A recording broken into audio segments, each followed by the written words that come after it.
me feel like a bad girl.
Feel like a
feel you failing me.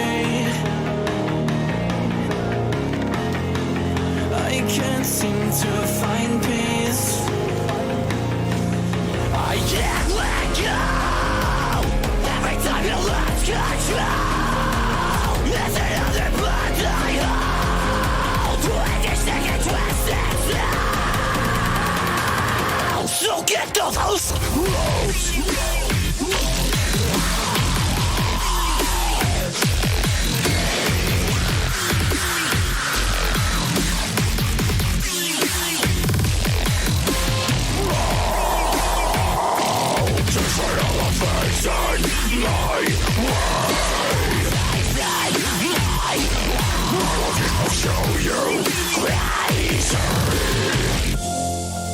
It takes some time to realize it's not your fault. It took me time, my whole damn life, to find the power that's in my hands.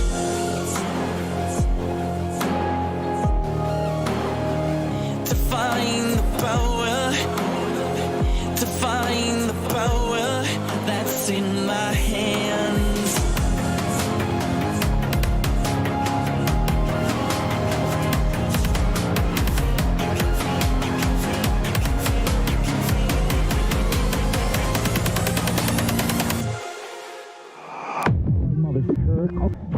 You don't have a hold on me.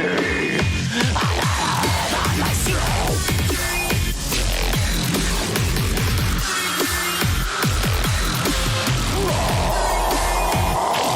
To fail the facing my way. I'll show you crazy.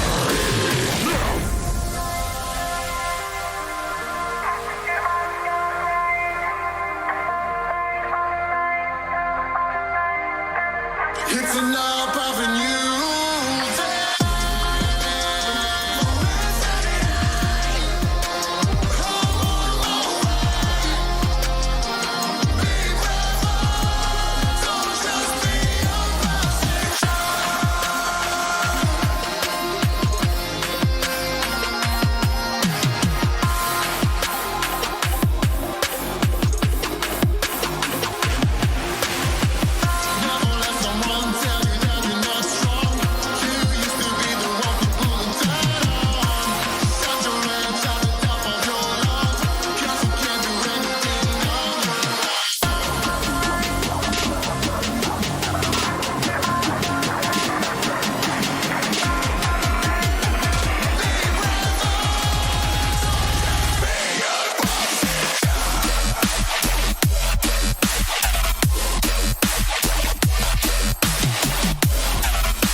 Daddy told me just a good story.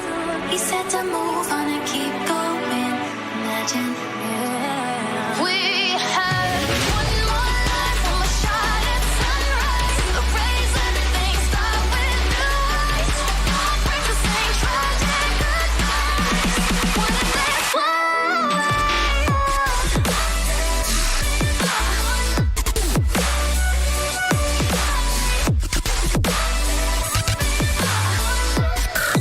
Things start with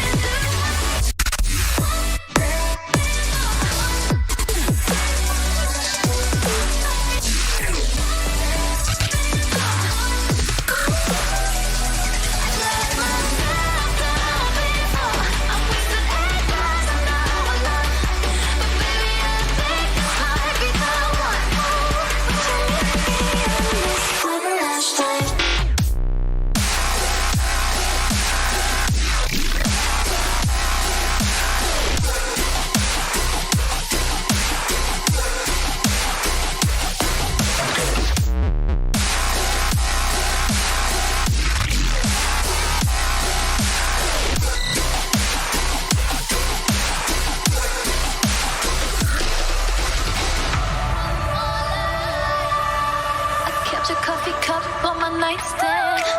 Not to reminisce, just a reminder to never go back to the life we shared.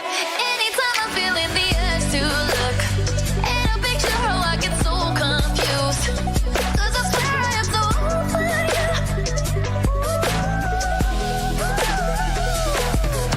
My mommy told me that we shouldn't worry.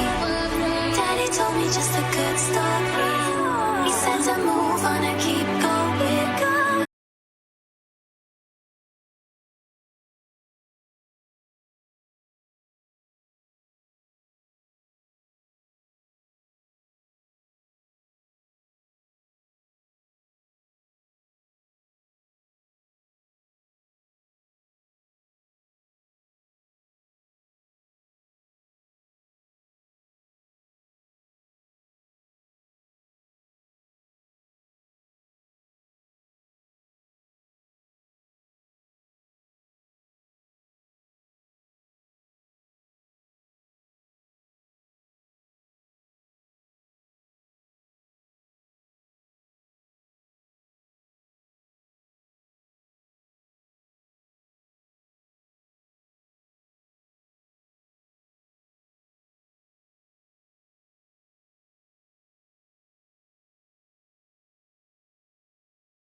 who are fairly new to Fortnite, or rather haven't played in a long time, we've got zero build now. It's all the craze at the moment in Fortnite, and that's completely changed Fortnite in a big way. You can't build absolutely anything.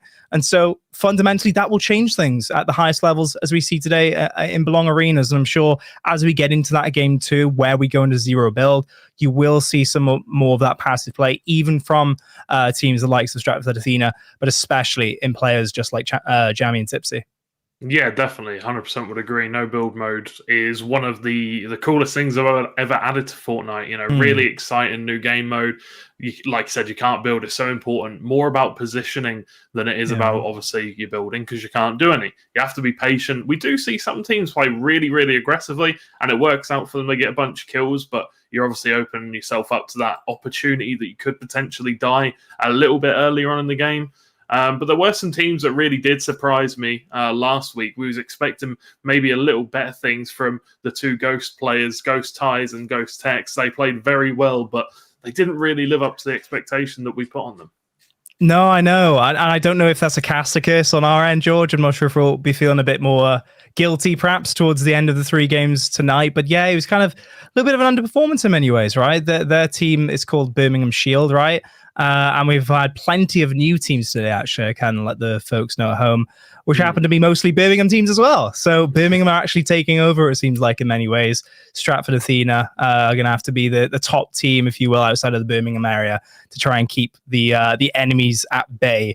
Now, I do wonder as well, speaking of Birmingham, 2 more players that we should highlight as well is Arham and Icy. I know we were talking a little bit before the broadcast today about perhaps a lot of these new teams coming in might form some more aggression towards the Tilted Towers area, right? And a bit more old school Fortnite play out that way. Of course, Birmingham Palisade, these guys, Arham and Icy, had fantastic positioning at the start at Tilted Towers, right? They had some fantastic loot right from the drop. They get to literally the very top of Tilted Towers. I believe the words were from my mouth last week. They were pretty much at the top of the skybox in Fortnite. It seemed like that's how much of a height advantage they had. But then they kind of threw that away with a little bit of a mistake in terms of coordination and things. So I do wonder, is RM and IC going to turn it around today as another one of those Birmingham teams with a fair amount of points, you know, behind them as well to kind of get them started in week 2? Or are we going to have some more slight errors today, George? I wonder. Some more mistakes and miscoordination between teams and players. I do wonder. Yeah, it just depends on how the players are feeling together because, you know, this is the second week of action. So they've had a few games under their belts and now maybe they've played with each other during the week's break. Maybe they've got online and played with each other online while they were at home. Who knows? But either way, hopefully we won't see any more blunders like that because if they'd have just waited a few more seconds, waited for that next safe zone to come in, they could have really got themselves an advantageous position. But yeah, it was one of those matches where they had everything on their plate, didn't they? They had everything there for them. They had the height advantage, they had the shields, they had the heals, they had really good guns as well. And they dropped down to take a disadvantageous fight. And it was a difficult match, but hopefully we can see them improve this week. Yeah, heartbreaking, right? Truly so. And just some more on some players as well before we get into the first game of week number 2. We've spoken about Stratford Athena for those unaware. Of course, that was Vortex is leading the way. Vortex here, I should say, an incredible player. And Ads, those are the 2 players you should definitely keep an eye of as they run around and really leverage their raw skill today. But of course, we've also had Misty Haz and N-Star Nalvax, Sutton Ecto. There were some really good moments as well from them, has to be pointed out. Likewise, we also had Tizlad and Crooklad, George, yes, which as Newry Drawbridge didn't get in the top 5 themselves. Actually, they did just about scraping with 54 points. I do correct myself on. So yeah, they did just about get there in the end, but it's an absolute shark tank through from top 4 to the top 6 there, even top 7, as I've got the scores in front of me, right? Sutton Ecto, 51 actually in 9th place, 52, Sutton Poltergeist at 8th, 7th, Bristol Bandit, 53, Birmingham Shield, 53, and then you get to the top 5, Newry Drawbridge, 54. As far as I'm concerned, George, this is still wide open, and a lot of these players that we've gone through today already, they had some great moments. They've showed that they've got the skill and the caliber and the level of teamwork to really push themselves up there. And I really want to see, now that they've got that first week under their belt, a lot of these teams, a lot of these players come together and come into their own and show they can perhaps separate themselves from the pack. Yeah, definitely. I think the lads at Newby Drawbridge, they're a decent pair, and I didn't think that they played well in the early game to mid game, but when they got to that late game, they just kind of fell off a little bit in terms of the pace. Maybe took a fight where you have them fights where you get pinged, you get headshotted, and it takes off all your armor and half of your health. It can happen. So going into today, hopefully they can look to progress a little bit further into the game. But yeah, most definitely, I find that it's going to be very difficult for the teams outside of the top two. It's a little bit like looking at the Premier League. Not this year, obviously, but in the past few seasons, it's always been Man City at the top. It's always been Man City at the top with a big gap. But yeah, this table, I feel like it's anybody's grabs to get into the top five. But I think first place is very much in Stratford's hands, and it's a big thing to throw away if they did, because they've got such a big lead. Yeah, very true. Very, very true. Just to update you folks at home, we're about to start any minute now our best of 3 series for the night of Fortnite Belong Arenas week number 2. To recap, I guess, and for those new viewers at home, first match will always be build. Players will be running around building just as usual. The second match, as we mentioned earlier, will be 0 build. And then for the third one, we will be going back to the original OG mode of Fortnite in build. So interesting dynamic. I don't think we've seen that ever before, I want to say, George. I can't recall the last time I saw a mix between build and 0 build in the same tournament. So I think this is something really cool that Belong have chosen to mix up here. And yeah, for sure. And it's very interesting, a very interesting dynamic in of itself as well. As us casters observing these players adapt to what are two fundamentally different environments, but it's still, of course, playing the very same game that we love in Fortnite. Yeah, exactly. It is very different, and we don't see it very often in other tournaments, but I think it's one of the things that makes these Belong tournaments fantastic and really enjoyable, especially for the players, because if they are good at build, non-build, they get a chance to flourish in multiple. Yep, absolutely. So we'll just about hop in just a moment as we see things to get started here for the week. Folks, let's start on board then with Halos, as we see him diving from the battle bus straight into Lustrous Lagoon. We've had a few new players and teams joining up today, as I mentioned earlier. I'll go through some of those team names in just a moment, but Halos seems to be a relatively new player, if my memory does serve me well, George. And I'm curious if any of those brand new teams will actually make a big impact today in this week. Yeah, it will definitely be interesting to see who can come out on top and who can come into the fold and maybe make a big change at the top of the table. We'd need to see a team come in and get some big points, because Stratford Athena, the thing is, they're on 114, right? But even if they don't have a great week, let's say they get something like 30 points, that still makes the gap between them and Birmingham about 50, which is, it's a fairly difficult point score to get. You have to get to the end game. You have to get a few kills. So we'll have to see how the teams get on, but that is a mighty big lead for Stratford Athena to kind of climb back up to. It sure is. It sure is. Bringing up the map for just a moment. Let's have a little quick scroll through the players as we kickstart this week's of play. You can see Aram and Icy are back. We've got Ghost as well in full strength. Mini Drop as well.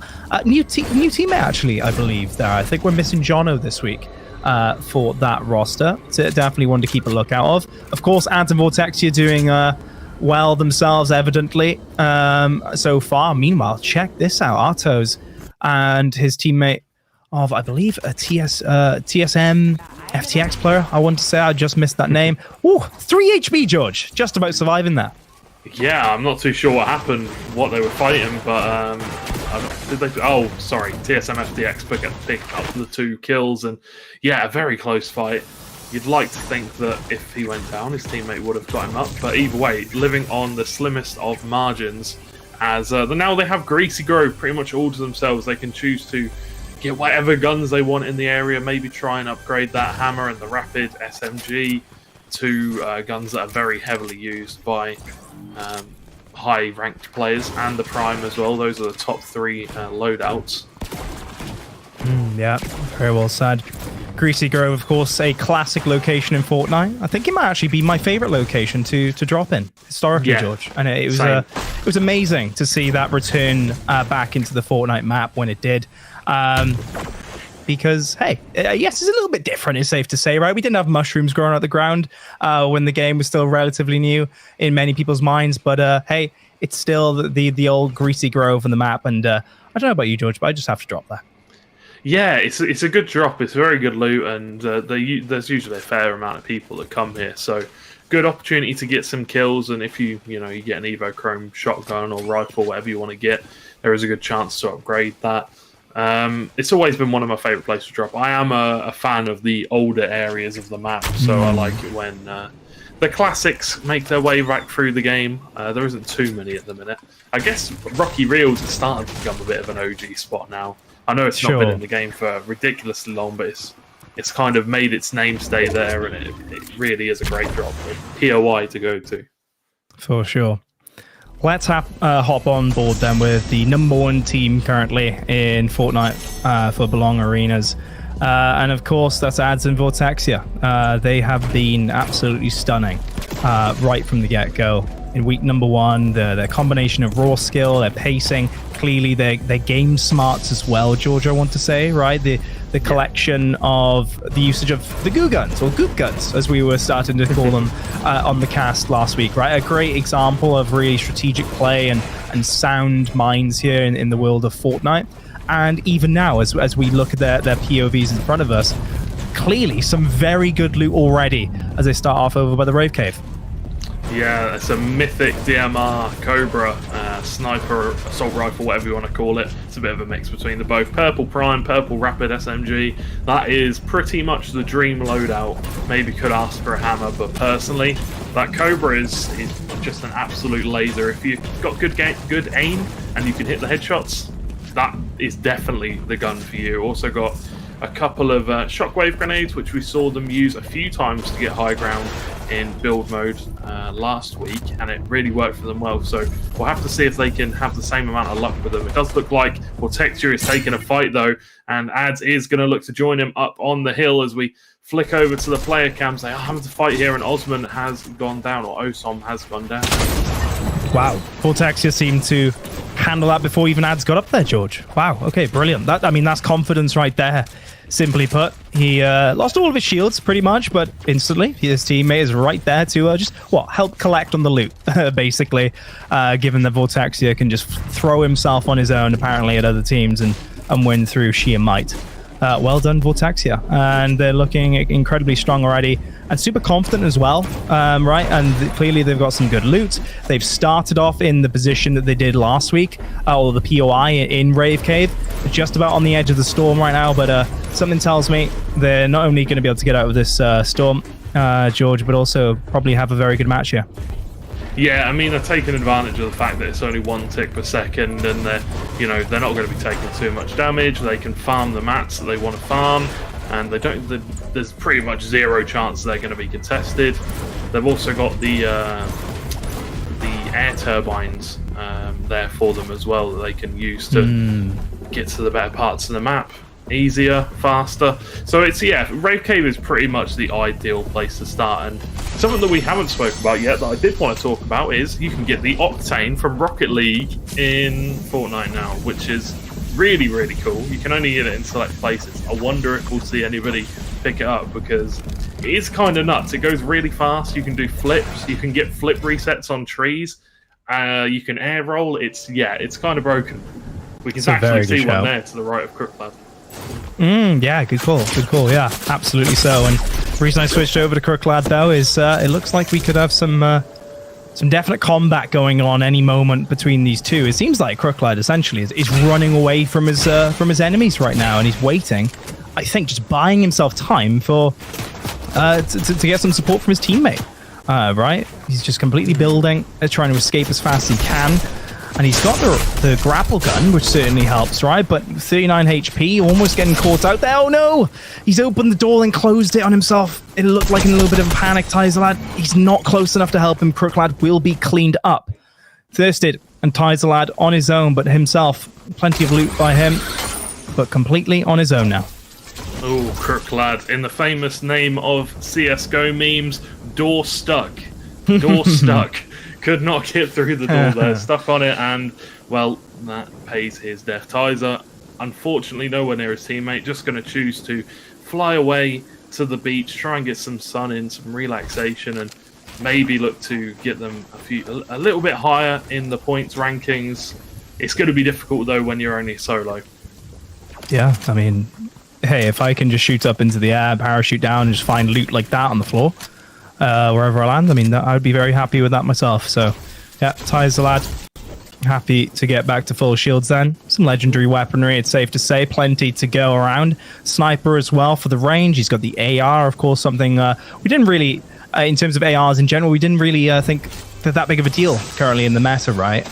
We were discussing that last week, George. So interesting to see Ty's lad actually with that immediately in that first slot, right? And keeping it this entire time. And I think on that note, I think Zero build is perhaps where ARs will shine a bit more because of that importance on positioning and inability really to defend yourself at range too easily. You know, kind of if you're in the middle of a field getting caught out with not much cover around, but also your ability to kind of damage at range due to you not being able to just completely ramp up into the air and fly at people, right? So I'm curious to see if we'll actually see more AR usage in the next game too. Well, I think it's not just the fact that the damage to players. I think it's very important that you think about the damage to the builds as well with the ARs. They deal very consistent damage. The Rapid SMG is obviously the best one for destroying the wood builds. You can push through people very easily. As Jammy finds himself in a bit of a jammy situation. Now Vex and Misty are on his tail, and they're trying to find a way into the builds. But first of all, they're going to use that slurp gun to heal themselves up. Full Misty a little bit low. As you can see, they've got two people knocking on the top of their build. Yeah, I wonder how Jammy plays this actually. He's right there down below. N-Star has the editing skills definitely in his arsenal to try and help him through and tunnel a little bit, but instead he will be going on the offensive. Sad Tipsy right there with Jammy just above, ready to shoot down. N-Star trying to sneak up on them, not able to find that shot. The build does come in time. Meanwhile, Misty is climbing as well. Here we go. N-Star shoots himself into the air. Sad Tipsy, very low on health, shooting himself back up away from the shotgun of N-Star himself, but Jammy has been caught out. Misty with the down. It looks like N-Star is trying to clean up right now. Tipsy, I do wonder where he is right now. I think he's right at the top. Must be, right? Yeah, must no, be. I think they must be right at the top. I think it's the purple arrow. Looking to try and shoot the build now. Yeah, not too sure where they are, to be honest. Yeah, well, nonetheless, fantastic kill though from these guys onto Jammy. That was an excellent, honestly, launch into the air, finding that kill. Sad Tipsy catching up with him. Yep, okay, so he did shoot off completely, getting out there as fast as he could, realizing that Jammy is gone, and the fight is lost essentially, and cutting his losses right there and then, swimming over to a different landmass himself. And I guess sad to see in many ways. Jammy and Tipsy kind of getting knocked out at this early stage, of course. We have this many teams still left alive, many of full strength and full health, but very soon, as we can see on the map, George, a lot of these teams are finally going to collide. Yeah, well, Mini Eyedrop and Goat are still alive, who are in third, just a few points away from Birmingham NS Vogue. And with Jammy taking the L and Tipsy being a solo from the rest of this game, it's going to look very difficult for Birmingham NS Vogue to pull their way back into this one and keep themselves in the second place spot. We will have to see, as we can see, Vortexia is absolutely wrapped on this build.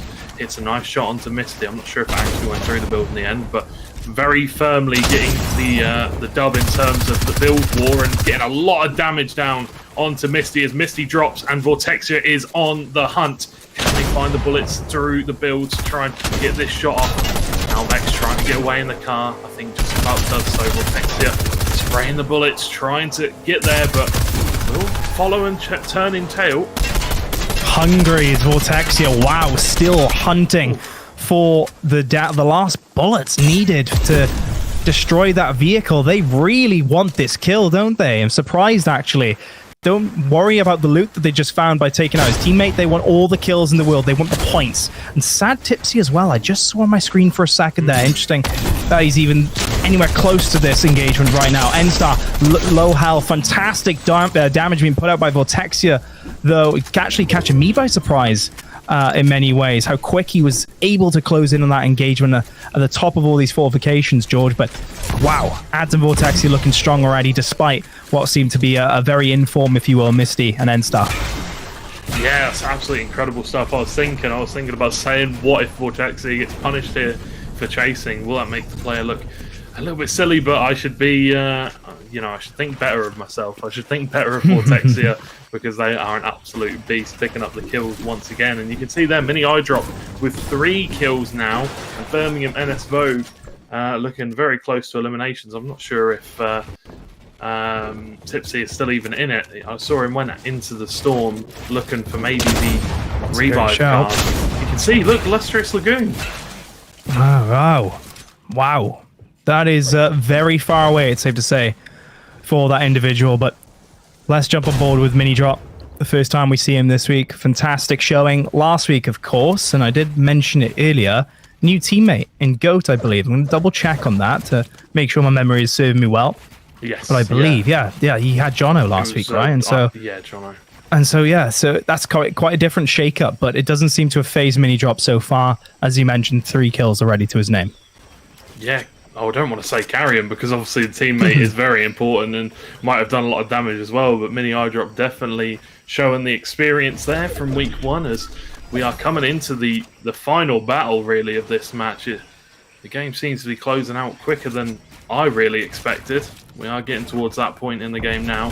As you can see, all of the teams starting to race their way into the safe zone. There might be a few kills here as TSM FTX Epic is looking to go up against Mini Eyedrop, which is always dangerous. Quick change up as well from Mini Drop, though. Launchpad straight up into the air. Doesn't engage, actually, or choose to engage with the 2 below him. Instead, they're going after Taz. Or Ties, rather. Ghost, the team of Ghosts have 0 kills so far to the name, I believe, still. And it looks like Mini Drop and Goat are still hungry for the kills themselves and perhaps better positioning, ready for the new Storm. And for reference, folks, by the way, Mini Drop, his team, Leicester Tooth, they are 3rd place currently with 75 points right before this first game of the week started. So Mini Drop already off to a very good start. 2nd place, Birmingham NS Vogue. Of course, that's Jammy and Tipsy, and they're down to 1 player. So this is a really good position now, I feel, George, for Leicester Tooth to try and edge their way further up this scoreboard and perhaps overtake number 2. 100%. That'll definitely be them going over, I think, unless we see an absolute madness from Tipsy, if they are still alive, which I think they are. The little grey arrow you can see on the mini-map now by themselves with no friend in sight. But either way, it is going to be a tough one for Birmingham and Vogue here, unless absolute crazy scenes come out from Tipsy. But you never know. We could see Mini Eyedrop and Goat maybe pick up the win over Ads and Vortexia. That'll be yet to be seen, but there is a possibility where we do see Stratford Arena drop out of the first position here if we see, once again, some absolutely crazy scenes, which we would love to see. We would. We absolutely would. So let's hop back on Ads' point of view from earlier, of course, of Stratford Athena. See, currently, all these teams playing a lot slower now. We had quite a burst of speed, I want to say, between a lot of the other teams previously, right, George? But now everyone's just trying to gain for position. Tyslad himself, all in his own, getting lasered, essentially, by Speak of the Devil, the assault rifles once more from these 2 individuals. Yep, and he will be taken down by the Storm, so he didn't have much health left. And by the way, an update, George, I'm not sure if you noticed, Sad Tipsy as well was taken out by the Storm in the end. Oh. That is NS Vogue out of this current round, this first match of week number 2. Yeah, I think they did better in the no-build mode, if I remember correctly. I'm fairly certain. I know the 3rd game they played quite well as well. But Ads and Vortexia, yeah, just being patient, waiting for a mistake to come out from the other team, making sure none of the other teams really try to build up on them, making sure they don't get attacked. But you can see there, IC and Arkham, they do have the highest ground at the moment, but they also have a little bit of a dangerous build. There is definitely some builds that could be shot out there, and you can see the Goop gun coming out and will be destroying some of the builds of Ads and Vortexia here, and it could potentially be dangerous as Ads quickly turtles up. Problematic times. I want to hop on board with Arham and Icy as we haven't seen them today just yet. There they are. The Goop gun right in the hands of Arham. just above as they do peer through their build to see where their enemies are currently residing. This is a difference as well. Oh my. Careful now, Arham. You don't want to destroy your tower above your enemies around. Not like this. Not at all. Ghost still trying to lay some shots into the side, but the zone will continue to close. Players will still need to edge themselves a little bit further as time goes on. I think that was intentional at that point, George, as they try and readjust their fortifications. I'm going to assume that is the case, but I'm just waiting right now to see which team is going to edge forward into that first engagement now of this end game stage. I'm going to say Aram's trolling. Aram is trolling his teammate. 100%. That was too sus to be true, but either way, we're going to see. Yeah, it's a bit slower than we expected, I think. Last time we saw the players really battling head to head to try and see who could get the high ground, but now playing very passive, and it's almost like all the players have realised, well, this is a match here. We need to play seriously. We need to maybe play a bit slower, but there's lots of shots coming out onto the Ghost team, and Aram and Icy are also taking bullets. We'll have to see what happens. I think these teams right at the bottom of the map are going to have a few problems, it's safe to say, with so many teams now building quite high into towers. Like we see Ghost are actually one of the lower down teams in many ways. We just saw Stratford Athena built quite high. A lot of these teams on the ground floor are going to just be lasered down and kind of pushed a little bit too easily, I think. You can see loads of shots being fired just to the right now. Ghost as well are trying to look for any opportunity to kind of damage away Icy and Arham. That tower is being lasered from left, right, and center as well. And it looks like, yep, the tree will be brought down even. Some more observation being brought forward. Icy, such low health. Fantastic shot, as you said, from the Gugan. Icy, 1 HP. Can he be cleaned up? Oh my, it is so close. Arham, his teammate, goes down, and Icy in a world of hurt right now himself.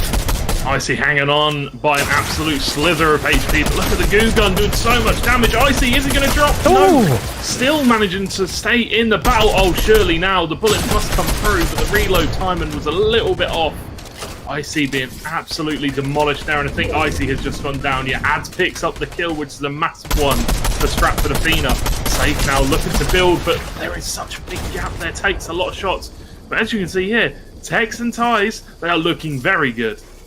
They are. They've got a really good position, actually. They're the highest point with all teams below kind of engaging with themselves. They have to be careful, though. Of course, the goo gun is kind of causing a lot of damage to themselves in many ways now. A lot of these players, as they do share shields and minis and med kits around. But hey, the storm is approaching, and a lot of these teams are going to have to start engaging with a lot of the teams below even. You can see SolarLink and his teammate Dan as well trying to engage. They have to be so careful, though, do Ghost safe as well on his own building, trying to look for that aggressive play on the 1v2.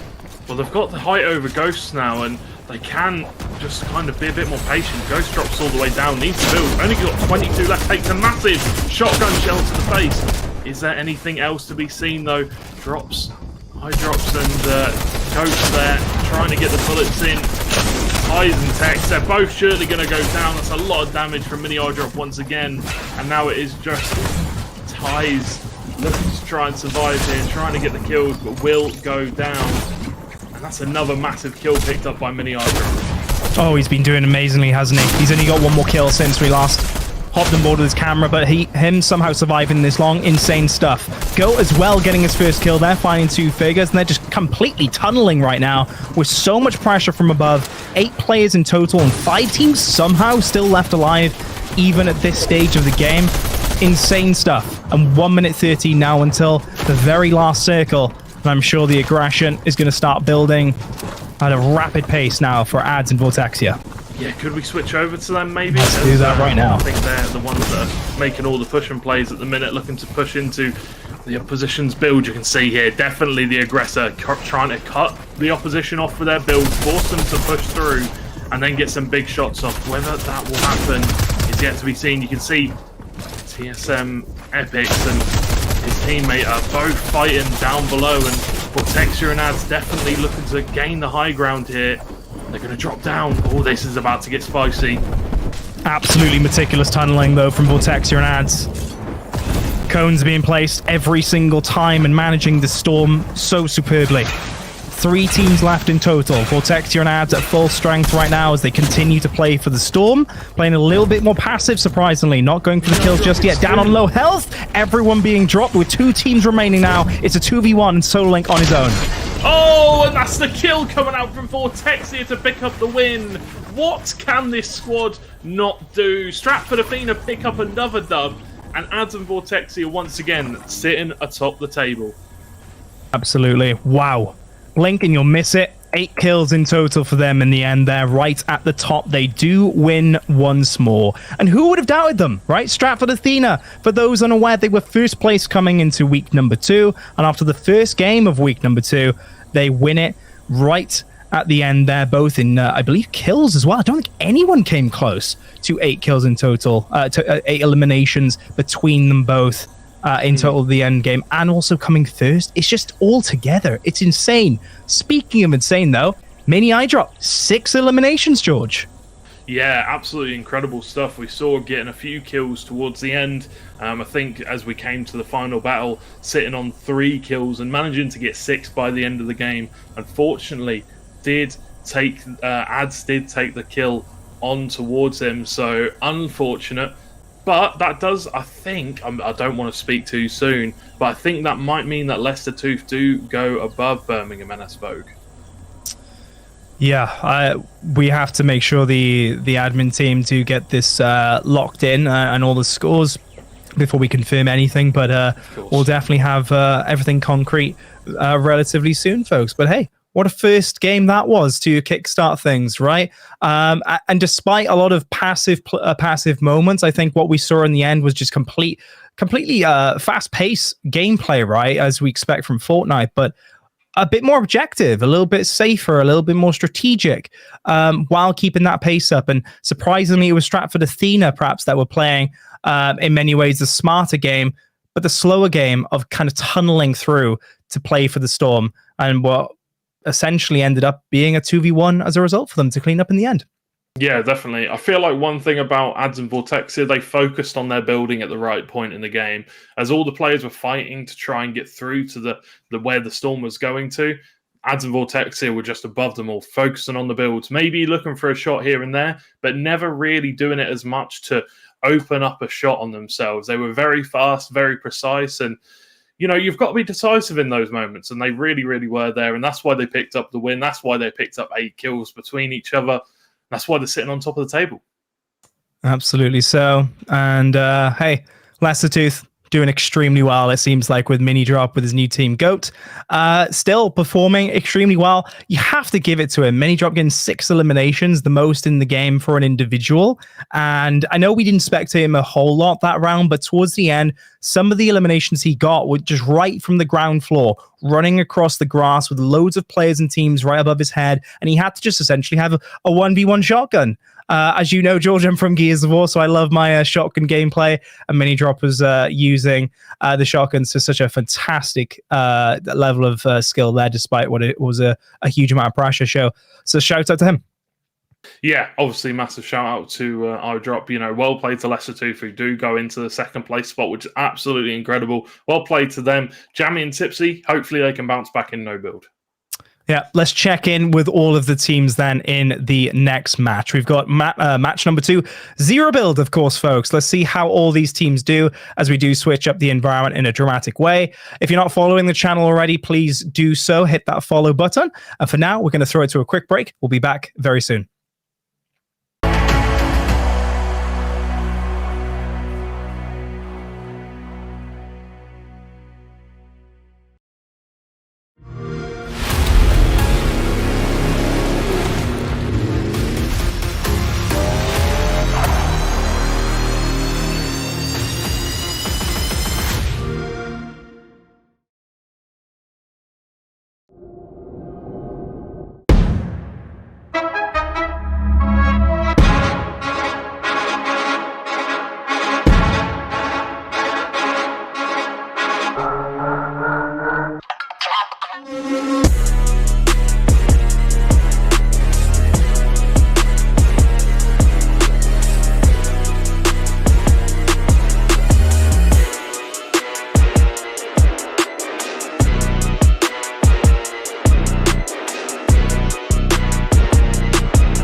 me feel like a bad girl.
Feel like a bad girl.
into my bones and veins. Still feel you feeling me. I can't seem to release this pain that you've planted inside me. You can take this from me, but you won't watch me bleed. You can take this from me, but you won't watch me bleed.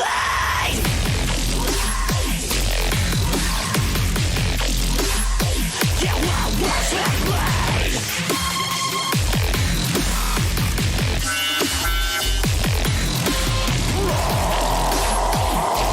Just say all the things in my way. I will come to show you crazy.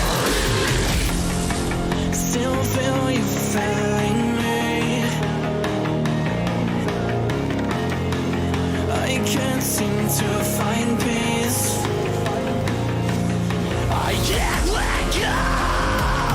Every time you lose control, it's another blood I hold. When you stick and twist it now, so get those roads.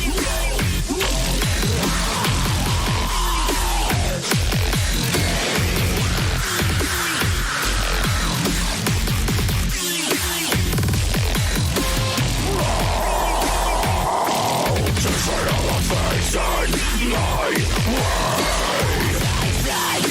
I will come show you crazy. It takes some time to realize it's not your fault. It took me time, my whole damn life, to find the power that's in my hands.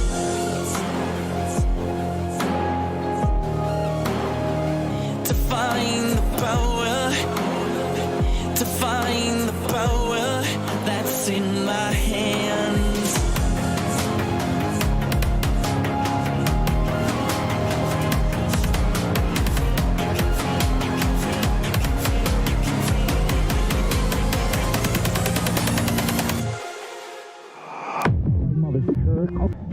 You don't have a hold on me. I have on myself.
Welcome back, everyone, to week 2 of Fortnite for Belong Arena. Toby Campbell and George Overton taking you through the action once again.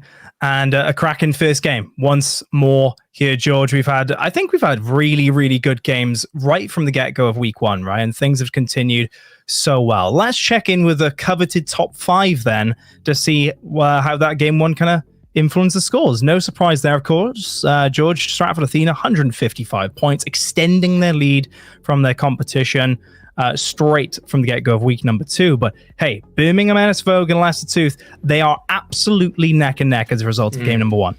Yeah, they are. Birmingham NS Vogue somehow staying in the second place position by a meager 3 points, but this table has absolutely exploded. It's so tight now in second and third. It's really tight for fourth and fifth, but Stratford Athena, they are just running away with it. We'll have to see if no build can bring any surprises, because we really need to see somebody take this win other than Ads and Vortexia. Yeah, that's the thing, right? Zero build now is the time for them to finally, or teams to finally get that opportunity to change things up a little bit, right? Because it is a massive change, right? Yes, all these players are incredible at Fortnite, but when you come into zero build and the game shakes up so dramatically, you don't have kind of tunneling, which was kind of a really big deal, right? Last time in the end of game number 1. Instead, you're going to have purely just map locations really reigning through, right? And so you're going to have some forced aggression at times, right? When players just play completely all in for the hills, right? The house at the top of the hill, there's a stereotypical kind of environment for Fortnite, right? And endgame battles. And you're going to have a lot of teams kind of in really treacherous situations where, simply put, they are not able to get themselves out of a really sticky situation when in the game before and the game afterwards, they might be able to. So I think this presents opportunities for teams with a lot of composure to kind of elevate themselves from their opponents and throw themselves up that scoreboard. Well, we're going to have to see. There's going to be a need to be a little bit of composure in the Lagoon, because there is a couple of teams contesting at that POI. We'll have to see what goes on there. Shiny Sound as well, and Tilted Towers. But once again, Ads and Vortexia all alone in the Rave Cave, able to farm up, and you can see they've already got some fantastic loot. They've even got a loot llama nearby if they do find it. But yeah, Shiny Sounds looks like where all the action is going down. Lots of shots coming in from those players. I think Misty is over there. But yeah, Heisenberg already picking up themselves a kill in Lustrous Lagoon. You can see there's potentially going to be some more fighting going on between them and Halo. Yeah, we haven't really spoken much about Heisenberg just yet, because we haven't seen them kind of on our cameras, but they are very much here. Heisenberg and his teammate looking for that kill. That right in the corner is not going to help Halos whatsoever. He will drop straight away. Heisenberg and his teammate now 1 kill to their name. Meanwhile, check the top left. Crooklad has been taken down relatively quickly indeed. So that's going to be a few players actually dying quite early this time round. And perhaps, yeah, look at that list. Long list immediately. Gosh, as well, is going to be dropped himself. Let's check his teammate as well and see how he's doing. A sniper, but trying to find Jammy. That's certainly a very difficult 2v2 to kickstart things. Well, Kiao, 100 health, no shields, but got that sniper if he can potentially find the shot. Can't shoot through these rails, though. Oh, yeah, he can. I'm a liar. But he's going to have to look to try and find the teammate, as Jammy and Tipsy will 100% push him at some point. I think he needs to relocate here, try and find a different angle to come at us. If Jammy and Tipsy do come at him, it is going to be very, very difficult to kill them both when you are all alone by your lonesome, especially with just a grey lever shotgun. Tipsy going to jump up. Is he going to be able to find the shots required? No, takes a lot of damage there. Tipsy also takes a lot of damage, but Kiao drops. And so does Bindi, and that will be that team eliminated. And you have to give it to Jammy and Tipsy there. They were so composed in that push.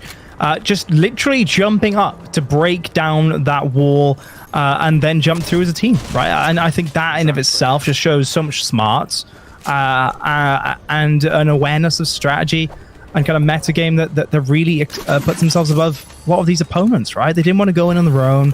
They didn't want to risk any big shots being sent their way and a situation where your teammates not able to help. No, they broke down the wall and then they jumped in at the same time, going wide on that door straight away.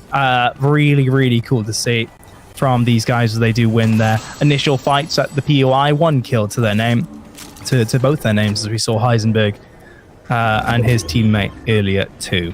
Ads and Vortex, yeah, still 0 kills to their name also. Yeah, doesn't want to give them any chances.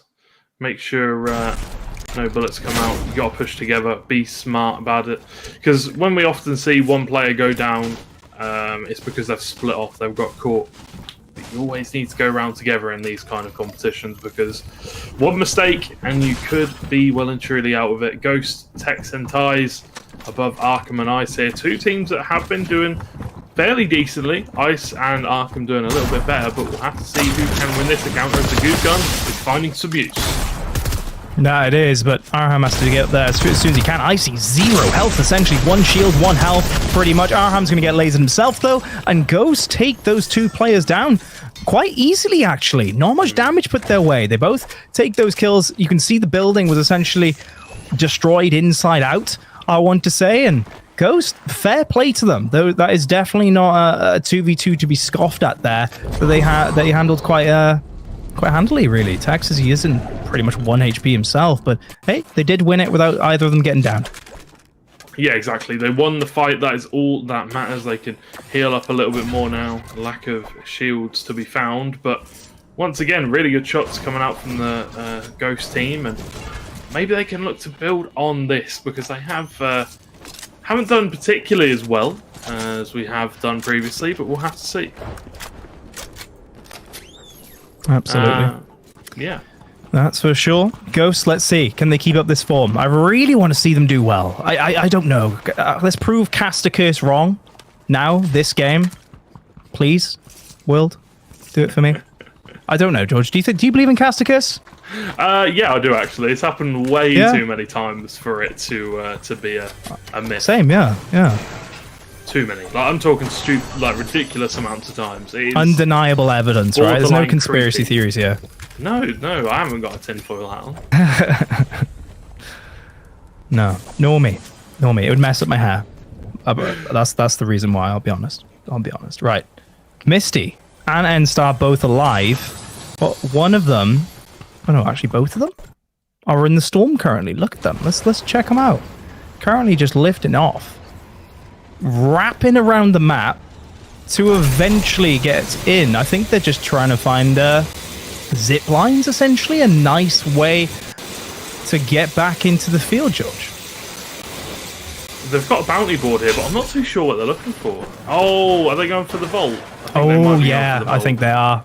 This makes total sense now, yeah. Fairly certain there is a vault here. There has to be. That is definitely. I think N-Star is going straight for it. Yeah. Yeah, you can see here. There's lots of chests, lots of shields. Oh, very, very nice gold hammer. Maybe going to give the teammate the sniper. You've got to be a good teammate. If you've got a gold, you do. You get gold. Hammer for 0 build, George. I'm liking that. I really am. Porter bunker as well. Looking good. Looking really good, actually. And the only thing they have to work out themselves at this point in time is what do we leave? Because the loot is so good that they're run out of slots pretty damn quickly. They're going to use the rift to throw themselves back in the air and literally get themselves back to safety now. So, yeah, okay. Well played, Misty and N-Star. You had us concerned for a moment, and I apologize for doubting you. But yeah, you can literally see them. They were on the end of the map. Let's check out Ghost, though. It seems like they are getting lasered out. Ads as well, downed, mind you, by Texas, but no, it wasn't to be. Ghost will lose that fight in its entirety, as Vortexia will get that final kill and revive Ads. Matching Christmas skins as well. That's quite squad goals, I think, yes, as the cool kids say. But either way, who can kill Ads and Vortexia? They're absolutely incredible. And one thing I do just want to quickly say, the previous player that we was watching, did they leave the gold sniper in the vault? I'm fairly certain they did. It was Misty and Nalvex. They left the gold sniper in the vault, and you were saying fair play. I don't doubt it. I hope they didn't. They did. I hope they didn't. I'm certain. We're gonna have to make sure that we keep up with them now. And speaking of that, checking the map out, they might actually cut them off here. Are they looking for them? They might actually genuinely be looking for the team coming from the corner there as they go through the remaining loot. Well, that would be very low. Not so much anymore. No, he's good to go now. That's for sure. Let's see, Greasy Grove. A lot of action and players around there. And it appears as though we do have essentially a 2v1 going off in the distance as well. And I believe FaZe Artos was one taking damage just there. No teammate left. His teammate TSM FTX Epic was dropped, but seems to be okay for now. Heisenberg, meanwhile, though, Sad Tipsy will find him. Not a great time for those guys. And just to touch upon it once more as well, we can't let that go without comment, is that kind of the Ghost team, we lost them quite quickly. You know, it was 22 teams left, essentially, 23 perhaps. And they were doing so well, and they were going so strong, having a fantastic round. They even were able to bring Ads literally to his knees, right? And had to get revived at the end. So I guess sad in a way, George, that we don't get to see them kind of have that battle later on in the game rather than this kind of midway point. I guess a little bit unlucky for them as well. Yeah, taking the gold prime shotgun. Sorry, the green green prime shotgun. Can't get my words out today. Over the leather shotgun, the purple, which is surprising. There's a gold wolf here. Let's see what he drops. Ranger assault. Not going to pick it up though. Prefers the hammer. It's just a fire rate. If you're good at tapping and you're really accurate with your aim, it is worth it to go for the ranger. But I just feel like the hammer's better for lasering people down. The fire rate is just feels more comfortable, I think. And Artos gonna look to get Epic up. Will it pay off? There's no one nearby, so it looked like it will. The storm is going to come in, but this should go down just fine for him. One ticking currently, the storm, right? And just got shields to his name, essentially, in the backpack, right? To kind of get some regeneration. Oh, did he let go? Yeah. Did he let go? Oh, okay. Interesting. Wow. Okay. So that's a surprising misclick. There's definitely no decision, right, where you kind of voluntarily stop that. So nonetheless, he's got his teammate back. He's even looking for him to throw some shields down.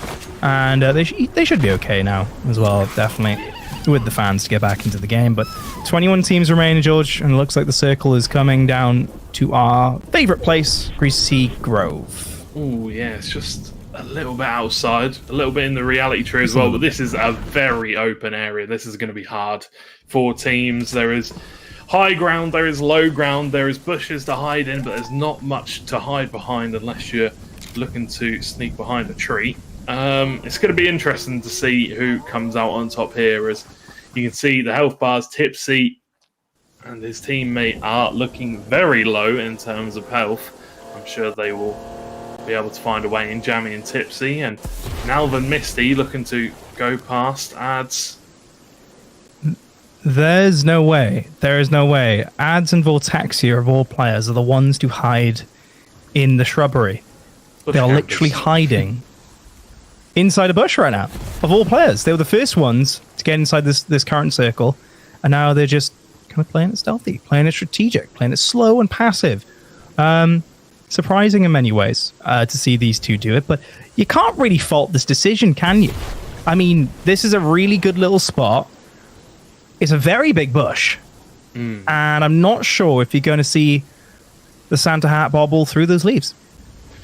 Problem is, there's not much in way of stuff to hide behind or hide from people. There's not much coverage. There's a lot of open angles, and they're just going to look to use this bush until they find an opportunity to push a team, and then they'll probably do that, then move along. Mini Eye Drop is also doing the same with Goat, sitting in a bush just across the road, actually. I've got to go over to the camera. There you go. There you go.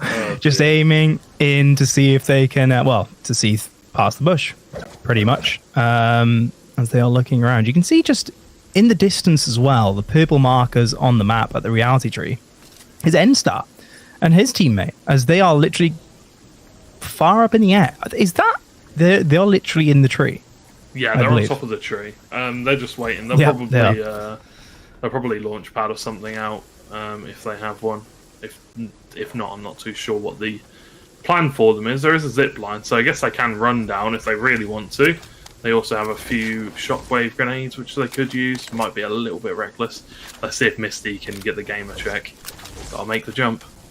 Ooh, there you go. Hey, and then drops back down again. But yes, this is a great little spot for them to hang around in for the moment. Storm's about to push them just outside the tree, but things have definitely slowed down, as you have rightfully pointed out. This is quite open, this area, just outside Greasy Grove, just outside Reality Trees, just outside those two POIs, right? And it comes around this river with a lot of open space. So it does make a lot of sense. Let's check in, though, back with Epic, as he is just outside the storm, and a lot of pressure in front of him, though. He will be able to get back into safety, finding solo link. Great shots from him and his teammate. Meanwhile, Dan is hot on the tail of Epic, and the damage of the storm is wrecking him. 7 HP. He was literally a second away from dying if he didn't get out in time there, but has been able to regain some health. His teammate has been cleaned up, actually. Dan will find that kill. And FaZe now out of the game. And Epic, lots of HP compared to his opponent. He will find Dan. Fantastic showing from him. Great composure there in that very tough situation.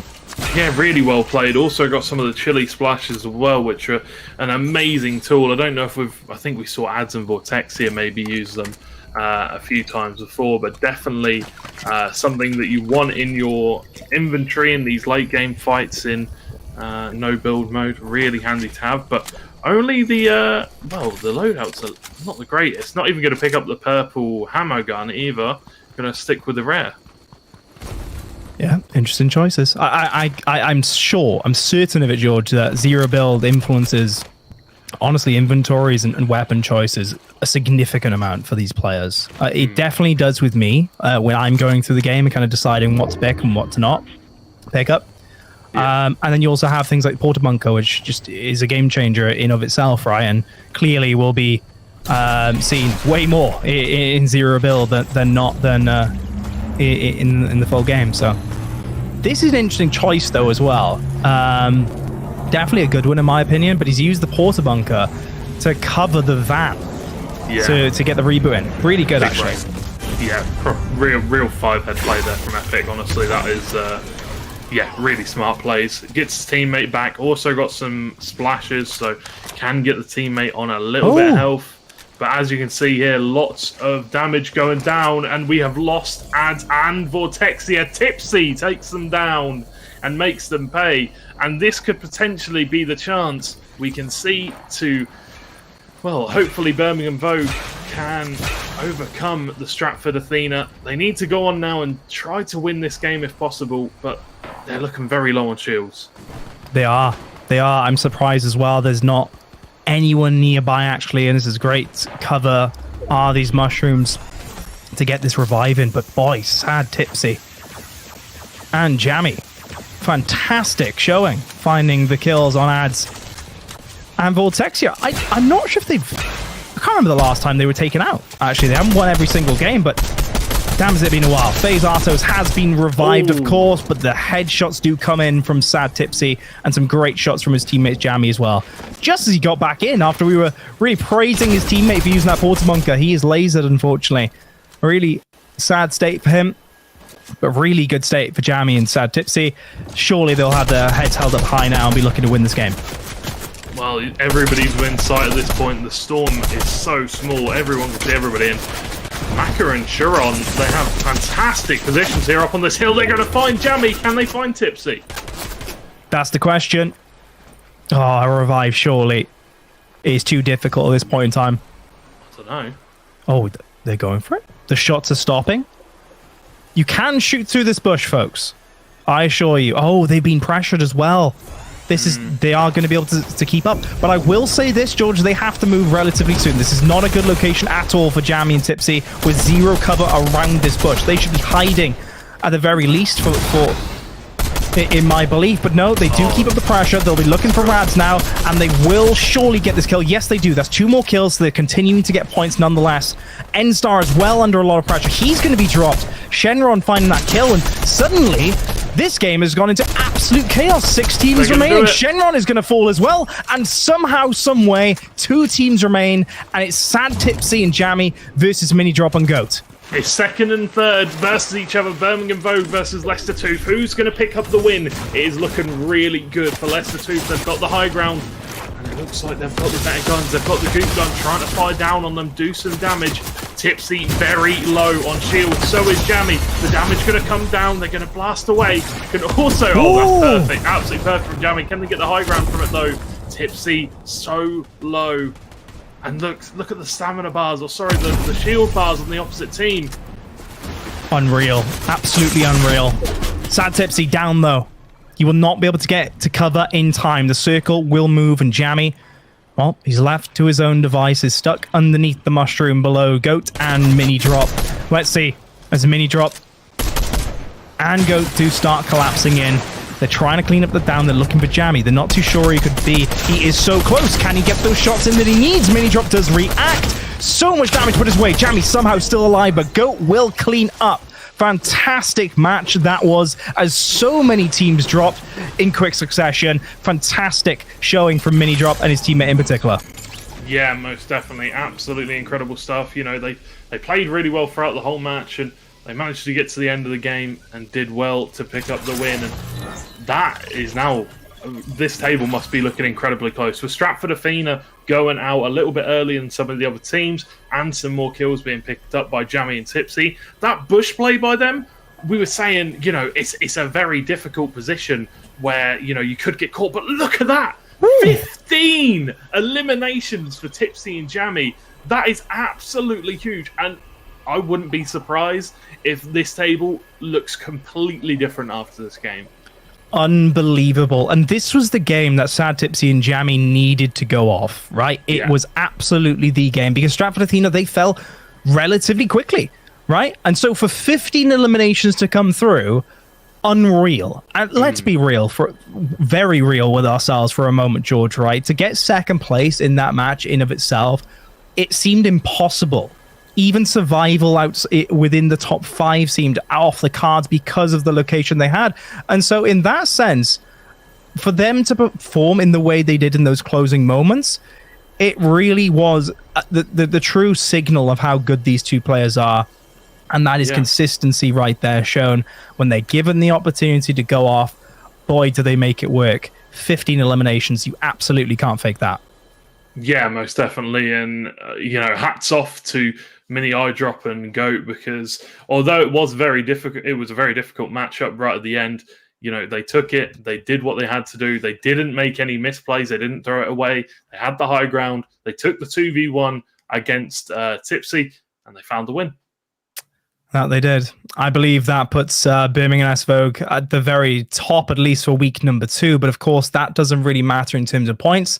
They do combine in total, but from week to week. But I will say this: it does matter in some ways, George, of course, because first place of the week will get guaranteed qualification right through to the end phase, and so that is certainly huge for Birmingham S Vogue.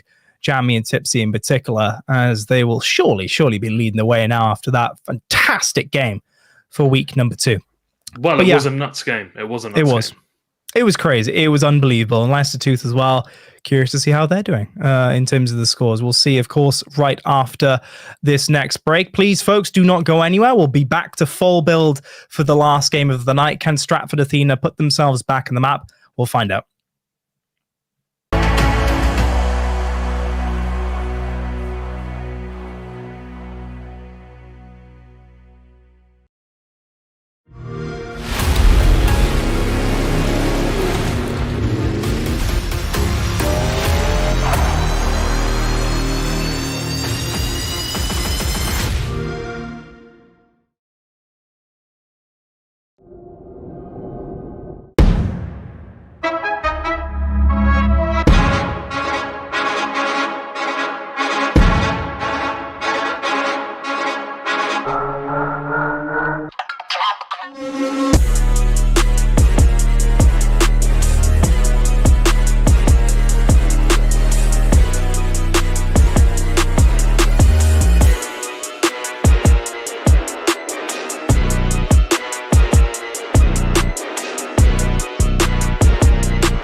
You make me you make me you make me feel like a bad girl. You make me you make me you make me feel like a bad girl.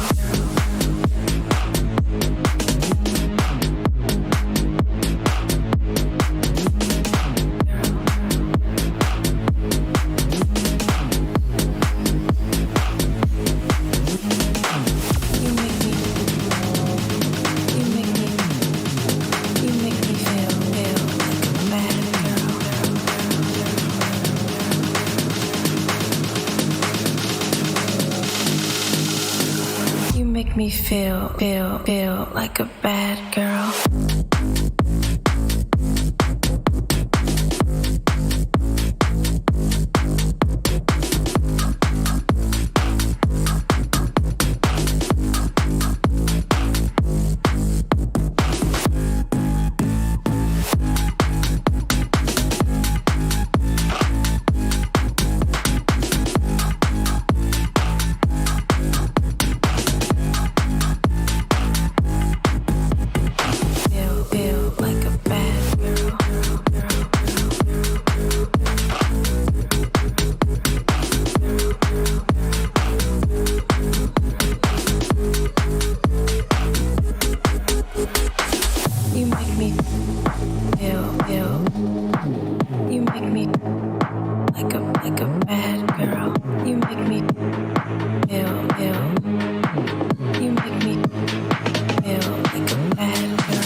Feel like a bad girl.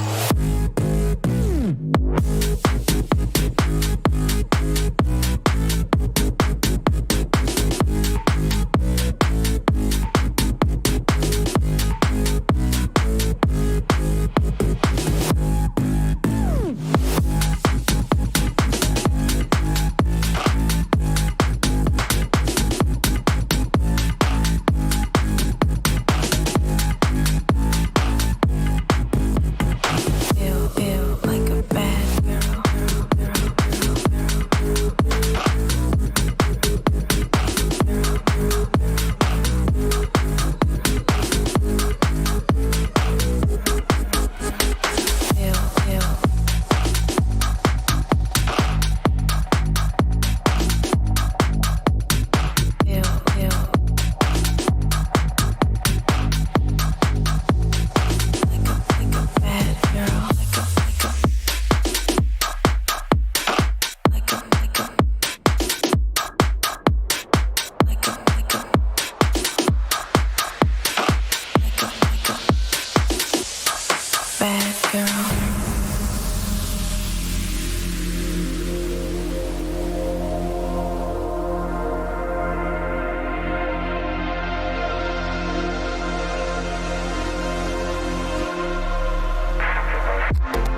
and shame.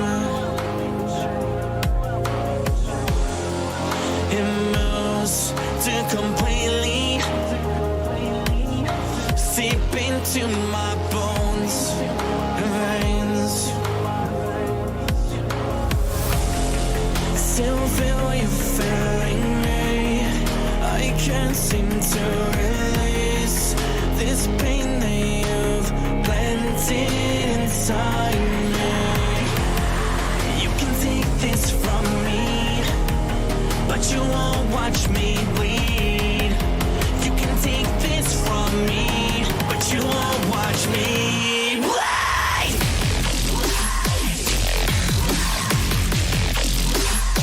You won't watch me bleed.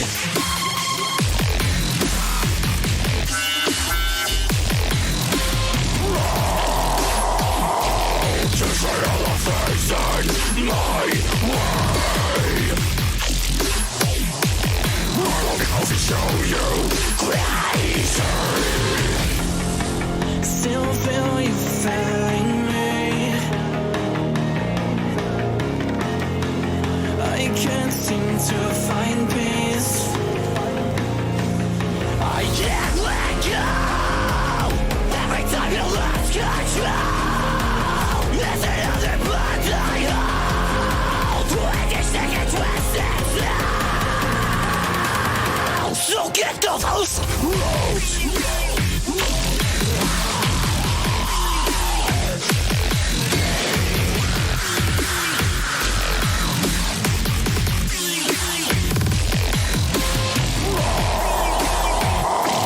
Just say all the things in my way.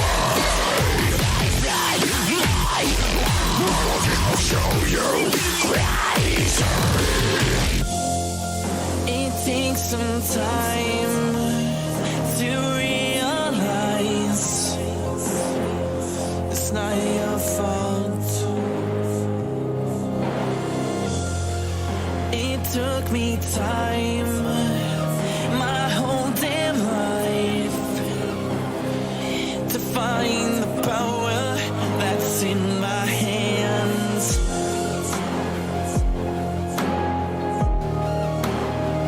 To find the power, to find the power that's in my hands.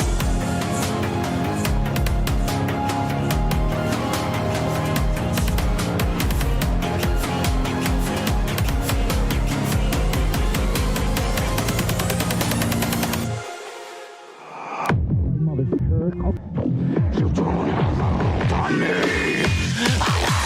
On myself.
Welcome back to week number 2. It's game number 3 coming up right now of Fortnite Belong Arenas.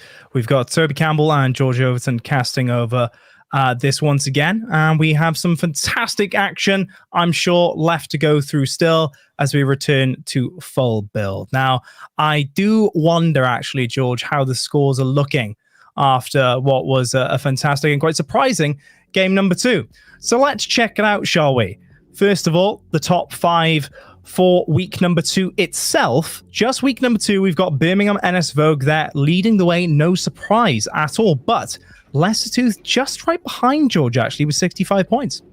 Yes, getting really, really close, especially in this week 2 table. Absolute slither of margin between each team. Birmingham NS Vogue sitting on top, like you said. Leicester Tooth actually coming in second as well, who did really well in the end of that game to pick up the win. And then Stratford Athena, they did win the first game, but they're currently sitting in third. So they are hoping for a mighty return back to the build mode. And Aberdeen Marble there. I'm pretty sure they're a new team this week. So congratulations to them. Absolutely. Huge shout out. Well done, Aberdeen Marble. But of course, the top 5 matters more so overall.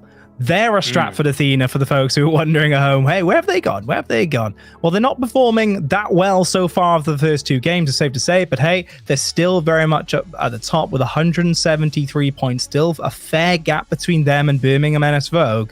But thanks to that game number 2 in particular, 15 eliminations, by the way, they got, Sad Tipsy and Jammy for those who missed it.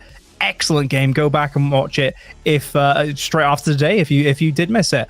Because of that performance, they've got quite a gap now actually between them and Leicester Tooth, when previously it was neck and neck since the start of week number 1. So hey, shout out to them as they have got some breathing room, it's safe to say now, George, finally. Yeah, definitely. They're starting to get back up there, but I do have to say, Stratford Athena, they won the first game. They've won the first game. Yeah. They dominated at the end stage of that game, and it's difficult to see them getting killed. We see, like, maybe Ads goes down or maybe Vortexia goes down, but straight up 2v2, they usually come out on top. They might lose a member or they have a member go down, but they always look good, and I am struggling to see who can take them down, but we'll have to see as we get into this next build game whether they can continue their winning spree, as they look to go on that path of domination, and it's going to be a tight game, but who knows? NS Vogue looking to try and get back on top. Let's see if they can make a massive upset. Let's see. They definitely have the opportunity to take advantage of, right? Clearly from game number 2, they have the potential. Saith as well. Surprisingly, we start off with his camera. He was doing really well actually on his own in the first game actually in particular. Really good play himself. I'm glad we've seen some action from him today, but I have to give Stratford Athena a little bit more credit. I should at least, and correct myself, George. They have been having less points, it's safe to say, for week number 2, but they did win that first game in great fashion. So see if they can turn it around, right? That's the important thing for them. And they do have, as I've said, that kind of comfort zone at the top to kind of ensure they can have some slip-ups now and then, but continue with an overall consistency that keeps them in first place. Misty and N-Star, some great moments as well. Let's jump on board with them, see where they're dropping. Yeah, we're going to see where they're dropping, and an unnamed POI here. So they're going to try to get some decent loot and then move on. Lots of wood mats here, so plenty for them to farm up on. But you were saying about Safe, how they had plenty of good individual play. They were the team that were looking very good in that second game. Towards the end there, they did manage to get down to the final 5 or so teams, and they're actually sitting in 5th for the week. So although it's not going to be a top 2 performance or a number 1 for the week, it does seem like they're starting to do a little bit better. Saith and Shenron doing. We'll have to see how they get on this week, though. This game, because this is a lot rides on this one. If a team can make a massive upset and potentially get a kill, and that is a massive upset, I drop and go around from the get-go. No way. Unbelievable. That is certainly an unexpected result from the get-go of game number 3. Goat mini drop. You see that Crookland as well are going to be taken out extremely quickly. In fact, my goodness me, that is definitely going to shake things up a little bit for these teams. My goodness. Didn't see that one coming. that's an incredible start for some of the lower ranking teams. Seeing one of those top teams drop out means the likelihood is they're going to start to get more points. And although it does mean that there is a chance that they'll be getting down to the later stages where they'll have to clutch up against some of the top players in the tournament, but I'm sure that are the kind of situations that these players want to be in. They want to be in these clutch moments, and the two players that have really wanted to be in these clutch moments so far this tournament and have got to the end a couple of times but haven't really performed up to the standard that we set of them is the team of the two Ghosts, the Ghost Tez and Ties and Tex. We'll have to see how they get on this game though, as build mode once again completely different to no build, so there are going to be a lot of different players in that final battle to what we saw in the no build game. Yeah, I was just looking through a lot of the data, in fact, with a lot of these teams, and just trying to wrap that around my head. The Birmingham SV getting knocked out so quickly. I mean, it's literally within the first three teams. They do get taken out, George, and it's going to have a crazy effect on the standings, I want to say, because it was so neck and neck. They did have that comfort zone built up as a result of game 2, but they must be so upset with themselves right now that they were able to at least last a bit longer in game number 3 as we return to building. So I'm curious now, with the rest of the teams remaining, when you have especially Ads and Vortexia coming off a really difficult game 2, see if they can kind of turn it around with their closest competitor gone. I want to see if they kind of jump back into the action, and also whether Leicester Tooth can rise to the occasion too. Yeah, Leicester Tooth, the team that dropped out, iDrop and Go. NS Vogue is Jammy and Tipsy. So Jammy and Tipsy now looking to try and force that upset. Correct? Sorry, I'm just making sure that I haven't got it wrong. I mean, this is the thing though. Arham is out straight away. Ician is on his own against some really good competitors in Solo Link. Great shots, but he has 43 HP in total. He does down Solo, but Dan is still remaining aggressive. No revives will be attempted here. It is all in. And now Icy has that 1v1 shot fired his way, knocking all of his shields away. 75 HP remaining. 48. It is a battle of shotguns, and Dan holds his nerve, finding the kill, and will be able to get back to Solo Link, his teammate, to get the revive in. Well played, Dan. I mean, that was very close, wasn't it? Very close indeed. Ice almost made the upset happen, but Dan and Solo will get out of this situation alive, and very well played from Dan to hit the shots and stay competitive with the builds, making sure you get up against your opponent, making sure they don't get too far ahead of you. But as you can see, there's some big names already eliminated. iDrop, Aram, Ghost, Goat as well, who's been doing pretty well. Ties the ladders all alone, and no kills for Jammy and Tipsy yet. As we look through the teams, Dan currently sitting on 2. And yeah, not very many kills at all. But Misty and now X. Misty currently very, very low on health. But they're looking good with a couple of kills each. I wonder how they're going to get on this game, as Tainted Towers is getting a lot of action. Yeah, that's for sure. I'll definitely try and catch up with that as soon as I can. Vortex, your ads on our screen, as you can see. Just gliding back to the safe haven. Oh, looking rather for actually some kills, it seems like, looking in the map. I thought they'd be going back to relative safety towards the center, but no, that's not going to be the case. Let's actually hop on board then with Ghost, who are players within that Tainted Towers area. FaZe and Epic, who had quite a tumultuous game, it's safe to say, in the previous match. Let's see if they can do a little bit better. I think, George, if I'm right in making this assumption, Ghosts are probably aware right now of where these players are in Epic and in TSM. I wonder if they're kind of just waiting out for them. The way they're moving would suggest that 100%. They're looking to try to get to the top of the clock tower to get as much high point as they can. You can see there, though, not too much range. Oh, that's very, very nice for no builder. Rapid SMG, it ones up the suppressed submachine gun just because the fire rate is really good at breaking down their builds, and you can get the shotgun of your choice in, and look to try and make a headshot happen, get some space between you and your opponent. But yeah, I'm fairly certain they know that they're down there. They might even get a little spot now on Epics, but no, Tex just about moves away. Oh no, they've seen him, and that is a massive shot coming out. So low is Epics, and it looks like they're going to push for the kill. Artoz is just down the road, so Epic's going to have to back off, try and look for his teammate. And he will just about get around the other side of the building, but Tex is following up closely behind. He has seen him, and he is going to try to use that plunge launcher again. And he has, but in a car is Epic and should be able to get away in the Octane. Just about, though. Ghost Texas was hot on his tail. Now, Ty's, he's still following up. And I'm surprised, actually, that they didn't really check a little bit longer for the teammate just behind. Because now they kind of risk a little bit of a pinch, maybe a sniper shot in the back. Thankfully, they have built up just about enough space, though, for that not to be a concern anymore. But if nothing else, George, they have completely split up this team. Yeah, they have, and it's definitely going to be difficult for them to get back together. The Octane is very quick, and it is very good at kind of moving across the map fast.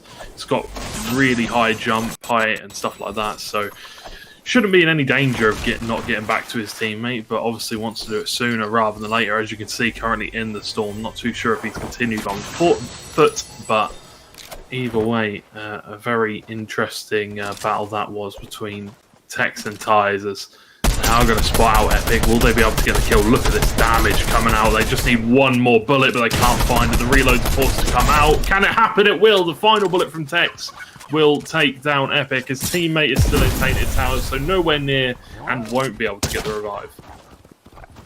I guess that's a decent shout out in many ways, in that they were so split up that they really quickly tried to regroup, but unfortunately it completely backfired. And yeah, great shots for Ghost Texas there in particular, who got those last final bullets into him, TSM there. And a little bit of loot for themselves as well in this early game. So, okay, fair enough to Ghost. They played that pretty damn well in the end with all that aggression. It definitely paid off for them. Oh, 100% it paid off, and you'll have to see now how they get on, as lots of players down at the Greasy Grove. We're still outside Tainted Towers, where Emon MC97 is looking to contest potentially against the Toxic team. Oh, sorry, the Ghost team. I don't know why I'm calling him Toxic, but his teammate has already gone out. Fortnite Noob down, and you know, I'm not even going to comment on the name. Well, 33 HP. He's still got a chance. The storm is coming his way, and it's going to continue to push. Push the shark. A lot of players and sharks as well. That's not a good sign. Not either, of course.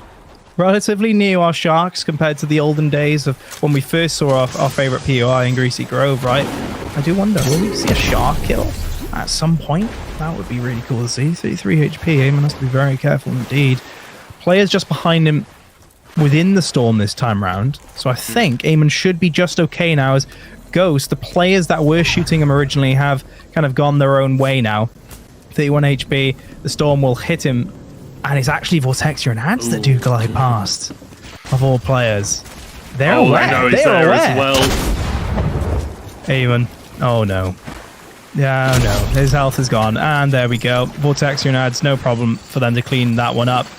Oh, cast a curse maybe? As soon as I mentioned his name, Vortex and Ads, turn around. Very, very unfortunate for Eamon. He will be dropped, and Ads and Vortexia will continue their way using this boat across the river into the safety outside the zone. Jammy and Sad Tipsy up ahead though, George. Oh, this could be spicy. If Jammy and Tipsy, they'll hear the boat. They will be able to hear the boat at this distance. They might all. Maybe some potential shots going to come out. This is very dangerous for Ads and Vortexia if they get caught out here. They definitely don't know. Some shots do now come out. Ads taking a huge amount of damage. Vortexia is still very healthy. Ads going to be taken low. Will use the splashes to get back up. Shots coming out still. And this could be the battle. Settles this game. Lots of damage coming out to Vortexia just as they push. This could be terrible. This could be really, really bad for Ads and Vortexia, but he is going to blast back over to his teammate. Yeah, very, very nice. But lots of builds being forced out, and lots of shields being used as well by Ads and Vortexia. So this is it's not the ideal situation for sure. No, but I do like that adjustment from Vortex here. He gets sniped from the side, realize mid-flight, oh, this is problematic. We're essentially getting third-partied, and he boosts himself all the way back using those shocks just to literally fly back to his teammate. Right back into the builds. Fantastic stuff from him. The smarts, the mechanical skill, everything coming into its own. And Sad Tipsy as well, mind you. First and second place, bear it in mind, folks, right here. Sad Tipsy and Jammy. Birmingham NS Vogue, the ones in second place, they didn't want any of it. They were like, nope, even if they're getting binged from the left, or rather they're right, not happening. Not happening. They're gone. They're out of there. They don't want anything to do with Vortex and ads at this point in time. They have a very good opportunity to do a lot better than that, but I think Vortex and ads are on the other side of the fence there. They're probably going to look to try and be aggressive with them.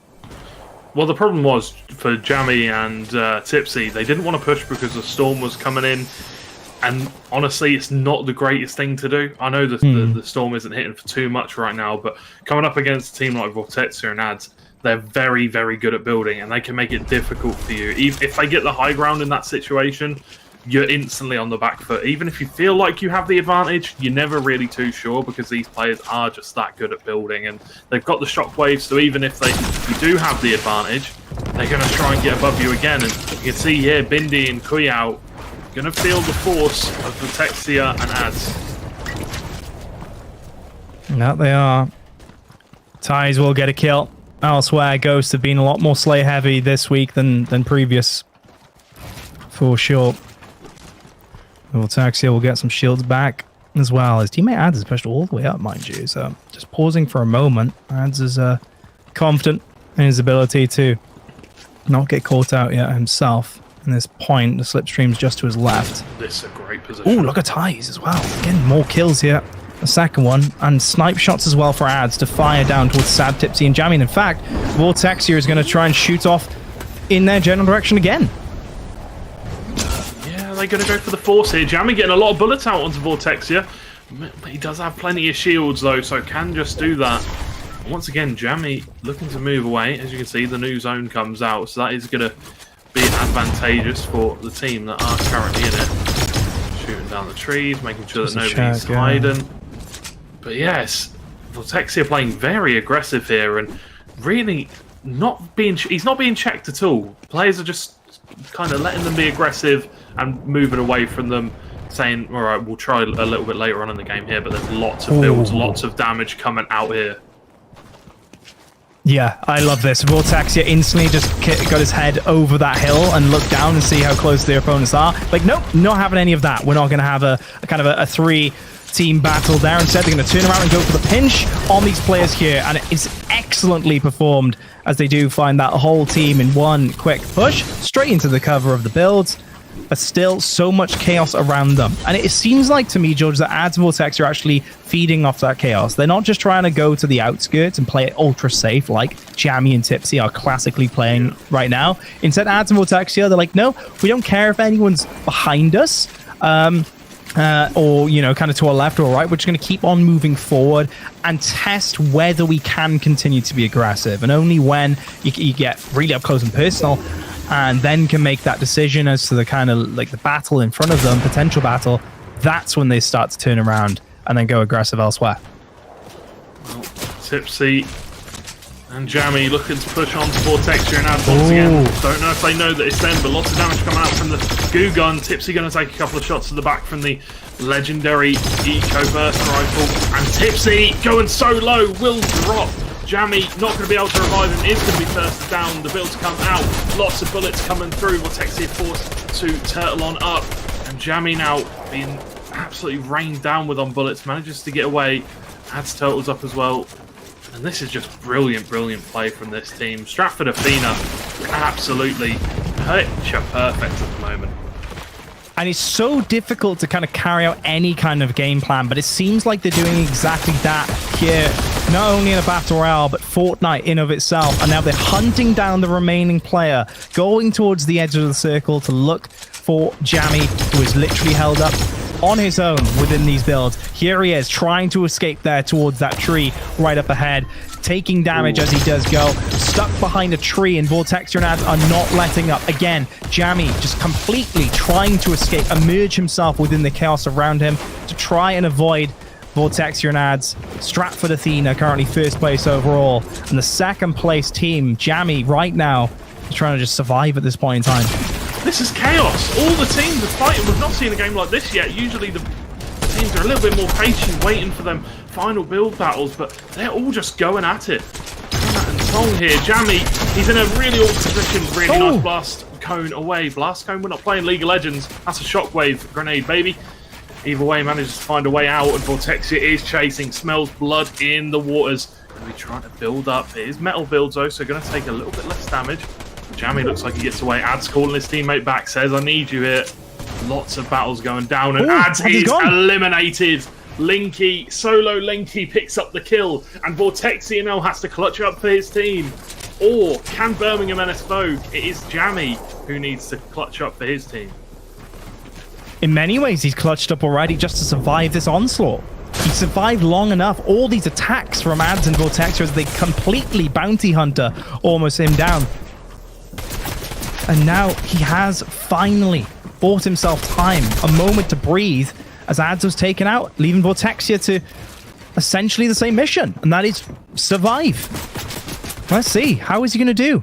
Damage being put his way from different angles. He's trying to build himself essentially into a hole, but also check to see if anyone's pushing around. Doesn't seem like. He's got a moment to breathe for the time being. Dan far up above. Solo just to his right as well. Ghost below him as well. Not sure if he's aware. He's probably looking through his edits right now to check that itself. I do wonder. Not a good situation to be in for Vortexia. How's he going to manage this one? Well, he doesn't have very many builds left either. Needs to pick up a kill soon, because if not, he's not going to be able to compete in these last build battles. He's going to have to try and go at it just shooting. Find Solo Link! What a shot that is! What a kill that is! The guy that killed his teammate, he gets revenge. Can he find Dan as Solo gets eliminated by the Storm? Picks up the match, now up to about 48. Still not very many, but look at this damage from the Storm. Absolutely massive. Goes down to 30 HP. Gonna have to turtle up, try and heal a little bit. We'll get up to 100, and that is a lot of health those fish give. Oh my word, I didn't realise they gave that much, but you can see Epics and Artos currently sitting atop of the teams, right at the top of the map. Looking very good for them all the way up there, but Dan taking a lot of damage from Nalvex, and he will pick up the kill. That is Dan eliminated. And what a match this has been so far, going into the final four teams. Absolutely. Last game of the night and the last end game of this week too. N-Star holding out with his teammate Misty. Could this be perhaps the first place position that they get finally after 2 weeks of play? Will Vortexia somehow be able to clutch up? Definitely no revives possible at this stage of the match in Fortnite.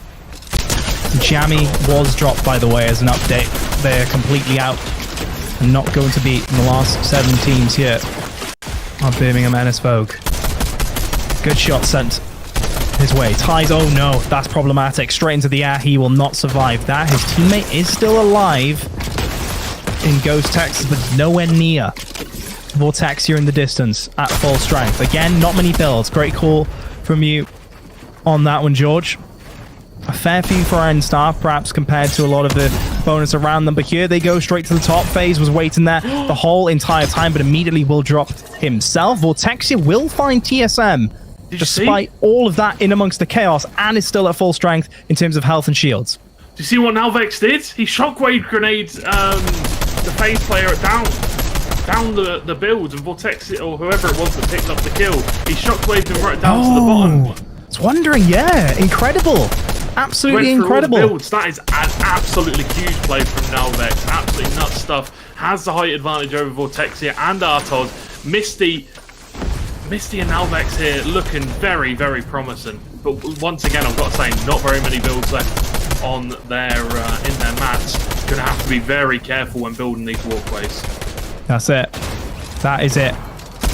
Vortexia again wins another 1v1, taking out another team. He is doing extremely well. We will catch up with him in just a moment. Or is he going to get taken out? Yes, he is. Just like that, Misty and N-Star. Their hard work does pay off, and the players drop like flies in the closing moments. Incredible job. This is going to be their first Battle Royale victory here in Fortnite Belong Arenas. It took them 2 weeks of play, but they get it in the very last match. 6 kills in total for them.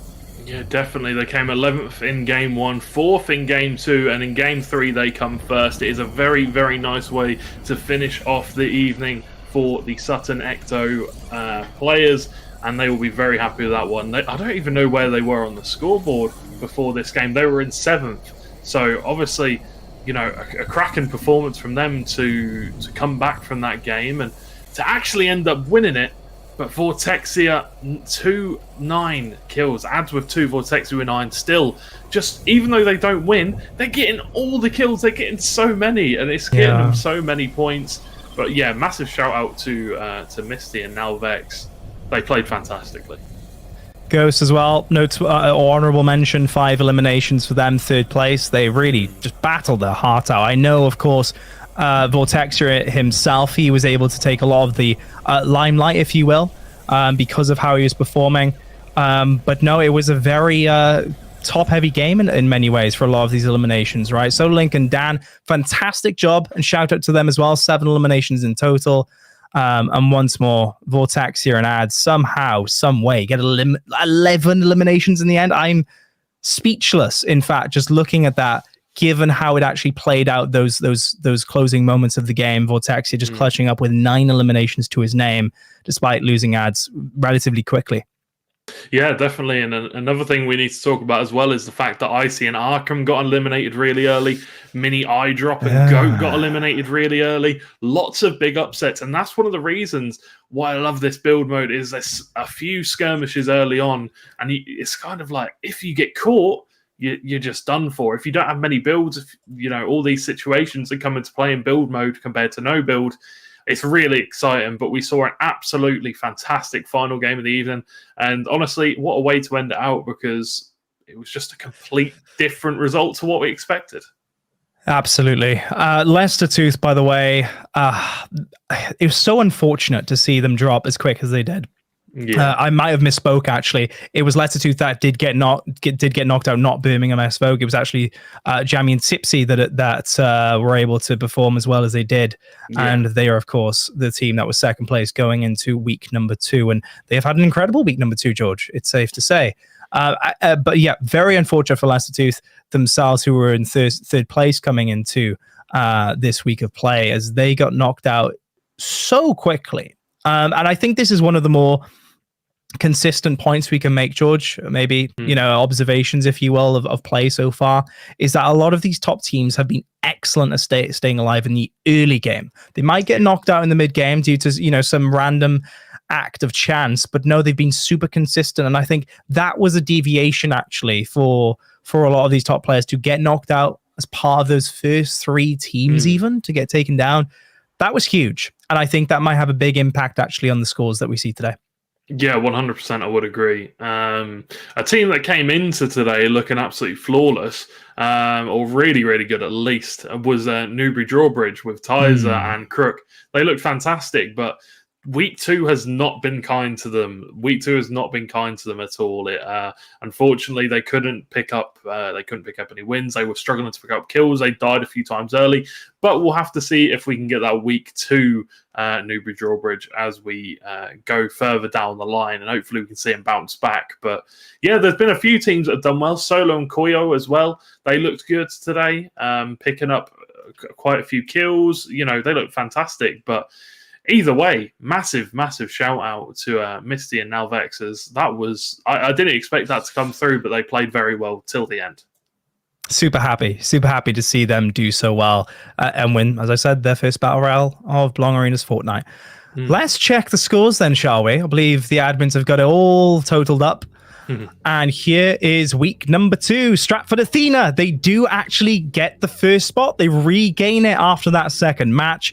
Courtesy, of course, of Vortexia, 9 eliminations. And what do they do, George? They hit the century again. By 3 points, mind you. It was close, but they get it. The question remains now, will they continue that kind of performance every week, getting that century each and every time? Birmingham S Vogue, 84 points just behind.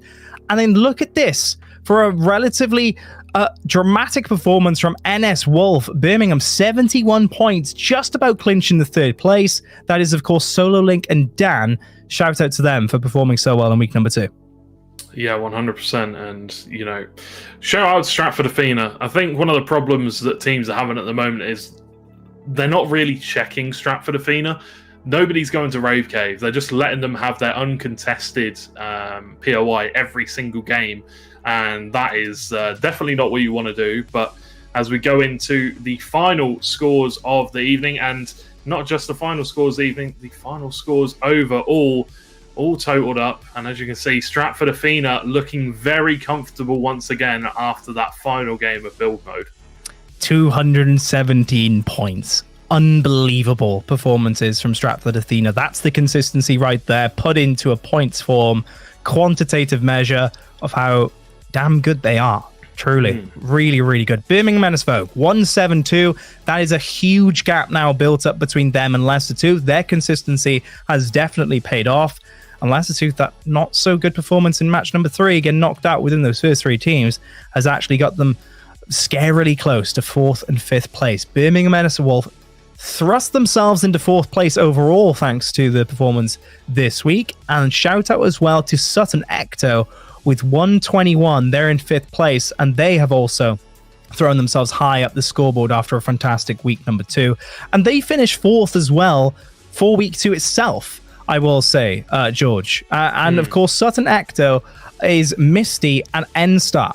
So thanks to their incredible performance in match number 3, winning that Battle Royale game, and really going through a lot of chaos with a lot of just players in their own and Ghost playing super well too, they're able to really throw themselves both up in the charts in a weekly and overall basis. So shout out to them.